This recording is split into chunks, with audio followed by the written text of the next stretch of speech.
Hello friends, आज मैं आपके साथ इकोनॉमिक्स का एक और टॉपिक लेके आया हूँ और टॉपिक का नाम है डेफिसिएंट डिमांड।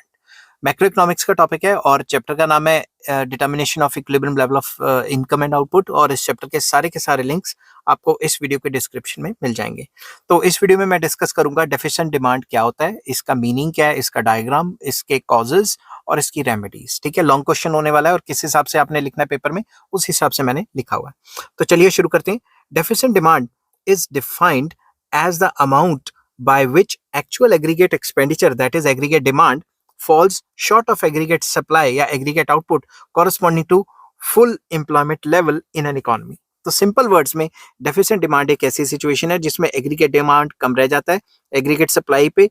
एग्रीगेट डिमांड कम है, एग्रीगेट सप्लाई ज्यादा है, किसके सामने? Corresponding to full employment. तो फुल एम्प्लॉयमेंट के सामने जो इकोनॉमी में जो एग्रीगेट डिमांड है वो कम रह जाती है और एग्रीगेट सप्लाई ज्यादा हो जाती है। It can be explained with the help of diagram. Y axis पे मैंने एग्रीगेट डिमांड एग्रीगेट सप्लाई दे दिया और एक्स एक्सिस पे मैंने इनकम दे दिया। अगर आप इस डायग्राम को देखो तो ये एग्रीगेट सप्लाई कर्व है। ठीक है, अब एग्रीगेट डिमांड कर्व ये वाली कर्व थी। ठीक है, ये फुल एम्प्लॉयमेंट लेवल था वाई एफ वाला इक्विलिब्रियम का। अगर किसी भी वजह से डिमांड कर्व गिर जाती है नीचे को, डिमांड नीचे शिफ्ट हो जाती है, किस वजह से एग्रीगेट डिमांड गिरेगी वो मैंने ऑलरेडी कॉजेज में एक्सप्लेन करना है, तो आपको टेंशन लेने की बात नहीं है। तो जब भी एग्रीगेट डिमांड गिरती है किन्हीं वजह से अगर एग्रीगेट डिमांड गिरती है तो नया इक्विलिब्रियम जो लेवल है वो E1 पे आ जाएगा। तो इसे हम क्या कहते हैं? इसे हम अंडर एम्प्लॉयमेंट इक्विलिब्रियम कहते हैं कि फुल एम्प्लॉयमेंट से जो लेवल ऑफ इनकम है वो गिर गया। समझ गए बात? कोई दिक्कत इसमें? तो जो भी गैप होता है इसके बीच में, ये जो गैप है, ये वाला जो गैप है ई ए, ये जो गैप है इसे कहते हैं डेफिशिएंट डिमांड। मैंने डेफिशिएंट डिमांड लिखा हुआ है तो ये होता है डेफिशिएंट डिमांड। ठीक है, और इसी गैप को डिफ्लेशनरी गैप भी कहा जाता है। ठीक है, तो अब ये अच्छे से मैं एक्सप्लेन करता हूं कि फिगर को आपको पेपर में कैसे लिखना है। ठीक है, द एग्रीगेट डिमांड AD0 ये वाली intersects 45 degree AS curve at point E which is the point of equilibrium। ठीक है, ये इनिशियल इक्विलिब्रियम लेवल है which gives us the equilibrium level at equilibrium level of income OYF, मतलब full employment level. This is full employment level of income. ये full employment level of income होगी OYF। ठीक है, now suppose government expenditure falls, सरकार ने खर्चा अपना कम कर दिया, as a result of which new aggregate demand curve shifts to AD1। तो नई कर्व क्या आ गई? AD1।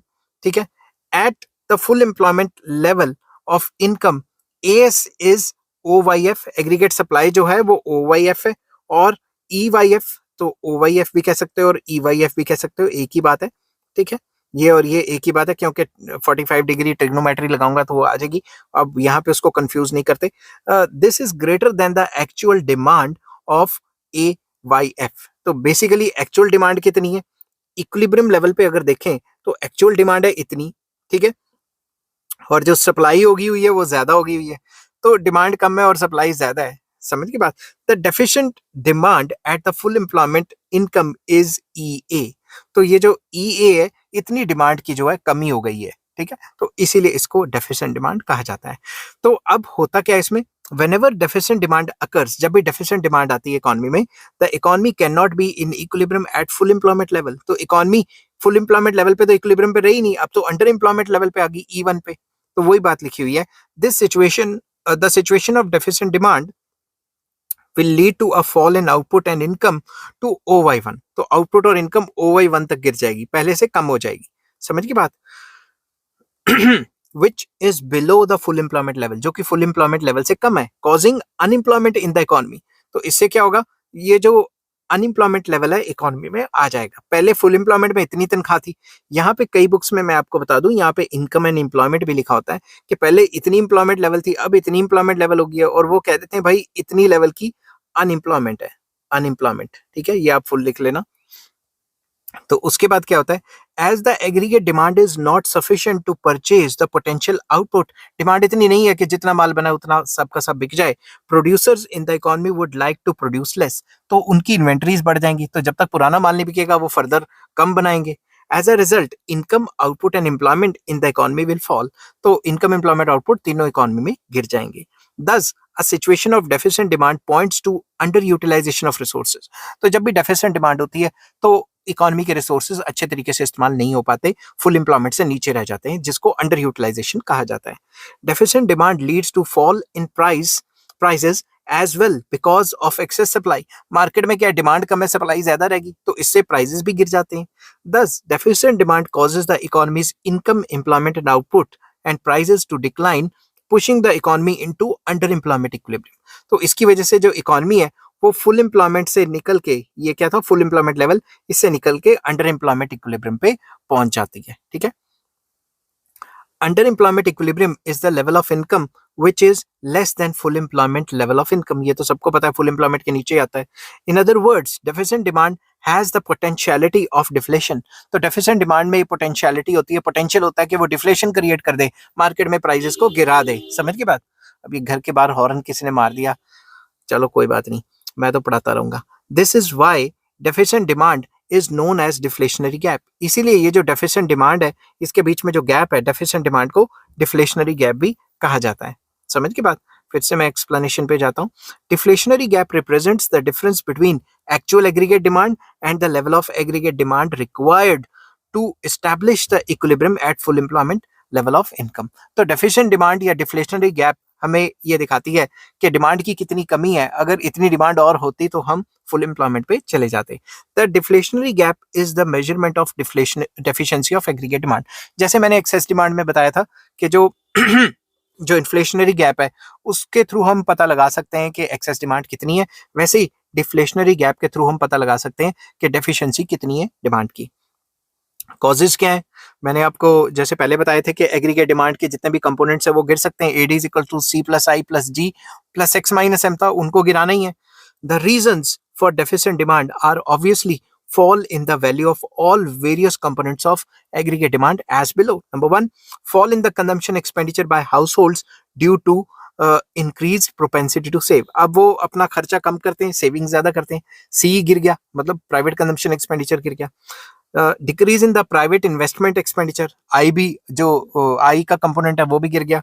ठीक है. Decrease in the government expenditure not matched by corresponding decrease in taxes. तो सिंपल वर्ड में सरकार ने भी अपना खर्चा कम कर लिया, टैक्सेस नहीं कम हो रहे, खर्चा कम कर दिया. ठीक है. Fall in the money supply because of contraction in credit facilities by the commercial banks. अब बैंक भी लोन नहीं दे रहे, जब बैंक की लोन नहीं देंगे तो भी मार्केट में मनी सप्लाई कम हो जाएगी और डिमांड गिर जाएगी. तो ये सारे रीजंस हो सकते हैं. ठीक है. अब नेक्स्ट आ जाता है measures to correct deficient demand. Deficient demand को करेक्ट करने के दो मेन तरीके हैं, fiscal policy and monetary policy, और भी मैंने डिस्कस किए हैं, ये मैं आपको बताता हूं इसमें. ठीक है. In order to correct the problem of deficient demand, aggregate demand has to be raised by an amount of deflationary gap. तो अगर हमने डेफिशिएंट डिमांड को करेक्ट करना है तो जितनी डिमांड की कमी है, जितना डिफ्लेशनरी गैप है, उसको हमें बढ़ाना पड़ेगा, डिमांड को बढ़ाना पड़ेगा, ताकि जो डिफ्लेशनरी गैप है ये कम हो जाए. डिमांड को उतना बढ़ाएंगे कि ये गैप खत्म हो जाए तो डेफिशिएंट डिमांड की प्रॉब्लम खत्म हो जाएगी. A number of steps can be taken to correct the situation of deficient demand which are discussed as under. Number 1 या नंबर ए, फिस्कल पॉलिसी. आपको मैंने पहले भी बताया फिस्कल पॉलिसी होती है एक ऐसी policy which deals with income and expenditure of the government. तो fiscal policy can be used effectively to raise the aggregate demand. Fiscal policy के थ्रू हम एग्रीगेट डिमांड को रेज कर सकते हैं. Fiscal policy is the policy of the government under which it uses instruments like taxation, public expenditure and public borrowing to achieve various objectives of the economic policy. तो fiscal policy एक ऐसी policy है जिसमें हम सरकार का खर्चा, सरकार के टैक्सेस और सरकार की जो बोरिंग्स होती हैं उनको इस्तेमाल करके जो है सिचुएशन को मतलब कंड्यूसिव बना सकते हैं, सिचुएशन को फेवरेबल बना सकते हैं. कैसे? Number 1, taxes. अब मार्केट में क्या है, मार्केट में या इकोनॉमी में ऑलरेडी डिमांड कम है, तो टैक्सेस बढ़ाएंगे थोड़ी ना, टैक्सेस तो गिरा देंगे. टैक्सेस गिराएंगे तो प्राइसेस गिरेंगे, लोग डिमांड बढ़ाएंगे. ठीक है ना. The government should reduce direct taxes on personal incomes and business profit. सरकार को डायरेक्ट टैक्सेस को कम कर देना चाहिए. A reduction in the taxes on personal incomes like income tax will increase the personal disposable income and will increase the consumption expenditure thereby. अगर सरकार लोगों के ऊपर जो टैक्स लगा रही है, पर्सनल टैक्स लगा रही है, इनकम टैक्स लगा रही है, वो कम करेगी तो लोगों की पर्सनल डिस्पोजेबल इनकम बढ़ जाएगी और वो ज्यादा खर्चा करेंगे. A cut in the taxes on corporate profit will increase the incentive to undertake investment. अगर कॉर्पोरेशन टैक्स पे छूट मिलेगी, कॉर्पोरेशन टैक्स कम होगा, तो कंपनियां और ज्यादा इन्वेस्टमेंट करेंगी, जिससे और इनकम, एम्प्लॉयमेंट, आउटपुट बढ़ जाएगी। ठीक है। Reduction in the indirect taxes like excise duties, GST etcetera will induce households to increase aggregate consumption expenditure. अगर जीएसटी का रेट कम होता है या फिर एक्साइज ड्यूटीज कम होती हैं, तो हाउस की कंजम्पशन एक्सपेंडिचर बढ़ जाता है। This will improve business prospects and thereby stimulate the investment expenditure. इन सारी वजह से इन्वेस्टमेंट भी बढ़ेगी और कंजम्पशन भी बढ़ेगी, ओवरऑल एग्रीगेट डिमांड बढ़ेगी इकोनॉमी में, जो कि कम थी। नेक्स्ट आ जाता है पब्लिक एक्सपेंडिचर, सरकार का खर्चा। सरकार को खर्चा ज्यादा से ज्यादा करना चाहिए। अगर खर्चा करेगी, इकोनॉमी में पैसा आएगा, एग्रीगेट डिमांड बढ़ जाएगी। The most important and direct way of overcoming deficit demand is to increase public expenditure. तो ये डायरेक्ट तरीका है जिससे पब्लिक एक्सपेंडिचर को बढ़ा के जो डेफिसिट डिमांड है उसको मतलब खत्म किया जा सकता है। In particular, the government should undertake large investment in public works like construction of roads, bridges, railways, etc. तो सरकार को पब्लिक वर्क्स के ऊपर खर्चा करना चाहिए, इंफ्रास्ट्रक्चर वगैरह बढ़ाना चाहिए। This will have a direct positive effect on aggregate demand. तो जितना ज्यादा सरकार खर्चा करेगी, उतना ही लोगों में इनकम्स जनरेट होंगी और एग्रीगेट डिमांड बढ़ेगी।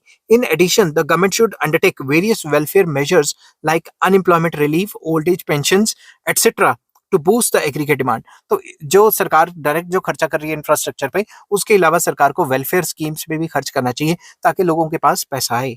The government should also provide production subsidies and other such incentives to producers to stimulate the investment expenditure.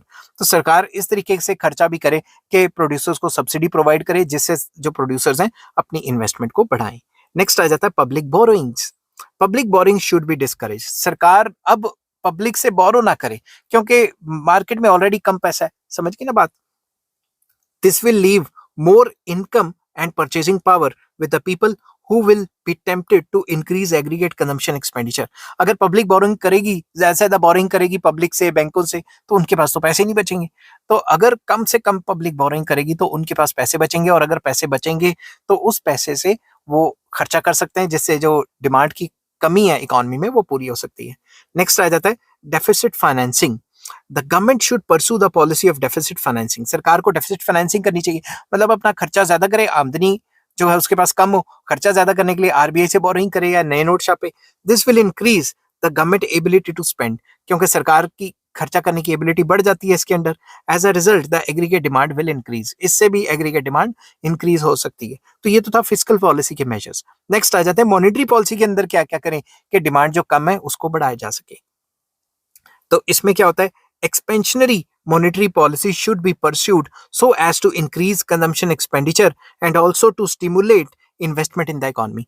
तो जब भी डेफिसिट डिमांड होती है इकोनॉमी में या डिफ्लेशनरी गैप होता है, तो उस टाइम पे एक्सपेंशनरी मॉनेटरी पॉलिसी इस्तेमाल की जाती है, जिसके अंडर इकोनॉमी में मनी सप्लाई को बढ़ाया जाएगा थ्रू लोन्स दे के मनी सप्लाई को बढ़ाया जाएगा। कैसे, वो मैं बताता हूँ। सबसे पहला पॉइंट आ जाता है बैंक रेट।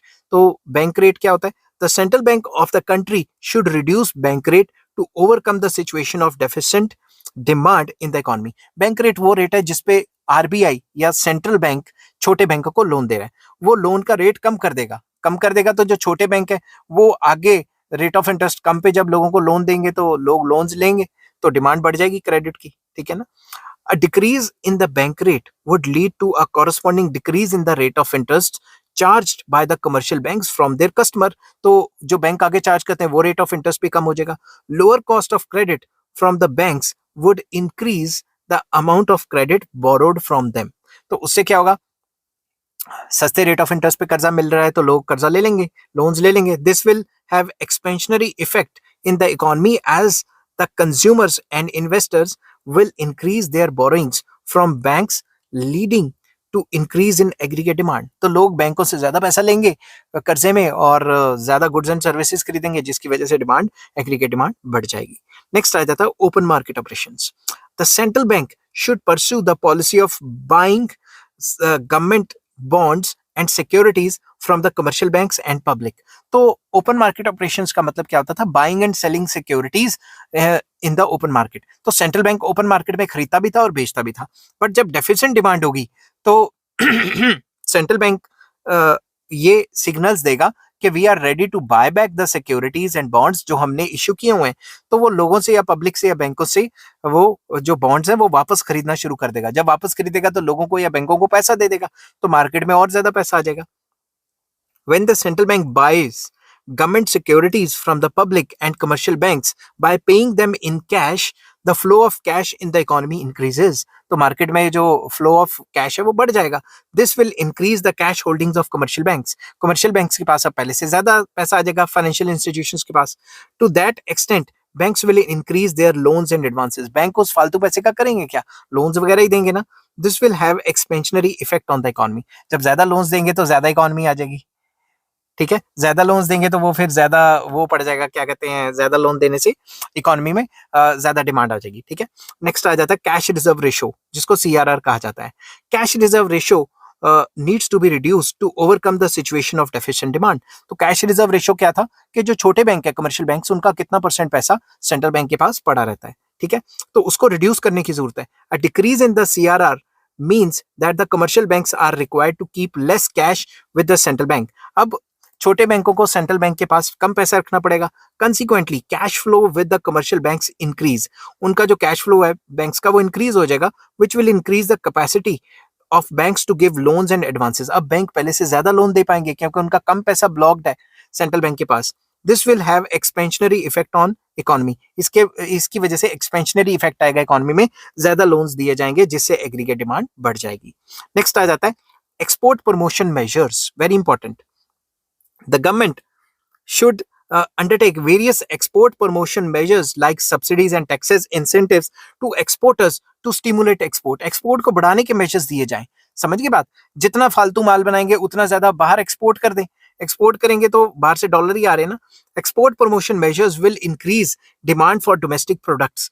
जो इससे क्या होगा, जो हमारी जो डोमेस्टिकली प्रोड्यूस प्रोडक्ट्स हैं उनकी इंटरनेशनल मार्केट में डिमांड बढ़ जाएगी and will help in wiping out the deficient demand. जो भी मार्केट में हमारा सामान नहीं बिक रहा वो बाहर जाके बेचेंगे तो डिमांड तो बढ़ जाएगी ना। तो ओवरऑल इकोनॉमी में जो फालतू का सामान पड़ा हुआ है वो बाहर जाके बिक जाएगा। इससे भी डेफिशिएंट डिमांड की प्रॉब्लम सॉल्व हो सकती है। आई होप ये वीडियो आपको पसंद आई होगी। अगर पसंद आती है तो please like, share and subscribe. इस चैप्टर का नाम था determination of employment and output और इस चैप्टर के सारे लिंक्स आपको इस वीडियो के डिस्क्रिप्शन में मिल जाएंगे। Take care, bye bye.